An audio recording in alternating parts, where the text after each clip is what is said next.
잘 아시겠지만 지난 대선 때 국정원 토론 과정에서 박근혜 대통령 후보는 문재인 후보에게 그랬죠. 국정원이 그런 걸 했다라는 증거가 있느냐? 없다라고 한다면 문재인 후보가 책임져야 되는 거 아니냐라고 했습니다. 하지만 지난 6월 14일 검찰 조사에서 조작 왜곡까지 했다라는 게 확인이 됐습니다. 국정 초기 박근혜 대통령 이 정부에게는 발언까지 끄집어대서 이게 국가 기록물이냐 대통령 기록물이냐 가지고 또 논쟁을 벌이고 있습니다. 오늘 이 자리에 오기까지 뉴스를 듣고 왔는데 뉴스에서도 이 문제가 상당히 부각되고 있음을 확인했습니다.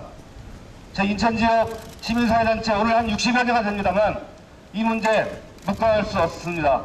그래서 긴급하게 오늘 중대한 기자회견을 갖게 됐다는 말씀 먼저 전하면서 국정원 선거개입 규탄 및 책임자 처벌 촉구 인천 지역 시민사회단체 긴급 기자회견을 시작하도록 하겠습니다.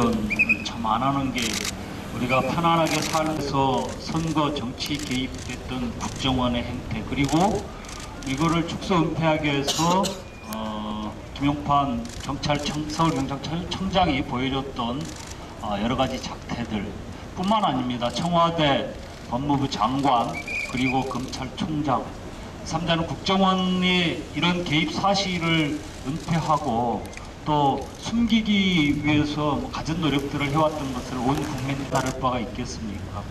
과거 박정희 군사 독재 정권의 악몽이 되살아나는 이런 상황에서 더 이상 용납되어서는 국민이 평안해질 수 없다. 민주주의가 후퇴한다라고 하는 데 더 절망감이 앞을 예상하게 하는 거고요. 그런 시장 박원순 시장의 그런 뒷감시를 통해서 정말 잘못된 행태들을 국정원이 보여줬던 내용입니다.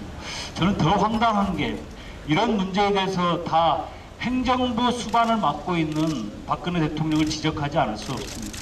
박근혜 대통령 행정부 수반으로서 검찰, 경찰 다 지휘 감독 책임이 있습니다.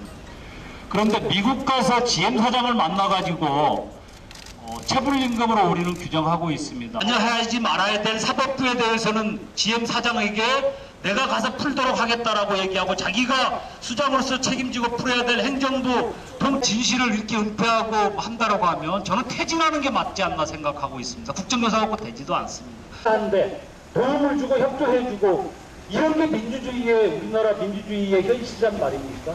정말 치를 떨지 않을 수 없습니다. 사업장이 있는데요. 제가 예를 들면 이런 거 본받았을 때 어떤 형태가 나타나냐면 현재 있지도 않은 이런 내용들을 이렇게 호도하면서 정말 대한민국 헌법에 보장되고 있는 집회, 시위, 결사의 자유를 이렇게 무차별 밟아버리는 현실이 대한민국의 민주주의라고 하는 것에 대해서 울분을 토하지 않을 수 없습니다. 받는 기관이라고 하면 더 이상 국민의 세금으로 운영돼야 될 필요성이 없다고 생각합니다. 박근혜 정권 대국민에게 정중하게 사과하십시오. 그리고 민주주의를 지켜나가기 위한 이런 정말 절박한 국민들의 요구에 대해서 답 있어야 됩니다. 권력에서 이런 무지무지한 일을 저질렀음에도 불구하고 불구속 기소되는 이런 상황들을 놓고 볼 때 이체 시민들과 함께 열심히 투쟁하겠습니다. 선거 개입 국정조사 실시하라! 실시하라! 실시하라!